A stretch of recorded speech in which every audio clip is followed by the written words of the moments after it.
ফুফাতো বোনকে পটাতে পারিনি, খালাতো বোনকেও পটাতে পারিনি, তাতে কি? এখনো চাচাতো বোন তো আছে, চাচাতো বোনকে যেভাবে হোক আমি পটাবো। তাই চাচাতো বোনের সাথে দেখা করলাম। ওর সাথে দেখা হতেই আমার মনের কথা সব খুলে বললাম। ওকে বললাম, আমি তোমাকে পছন্দ করি, ভালোবাসি। কিন্তু চাচাতো বোন আমার ভালোবাসা গ্রহণ করলো না। কোনো উত্তর না দিয়ে ডেমাক দিকে চলে গেল। কিন্তু আমিও ছেড়ে দিবার মতো পাত্র নই। তাই একজন কবিরাজের কাছে গেলাম।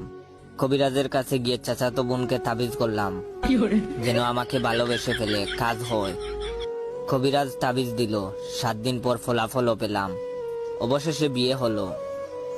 কি ভাবছেন চাচাতো বোনের সাথে আমার বিয়ে হইছে? আরে না, চাচাতো বোনের বিয়ে হইছে সেই কবিরাজের সাথে। ওই শালা বন্ড কবিরাজের কাছে তাবিজ নিয়েছিলাম চাচাতো বোন যেন আমার প্রেমে পড়ে।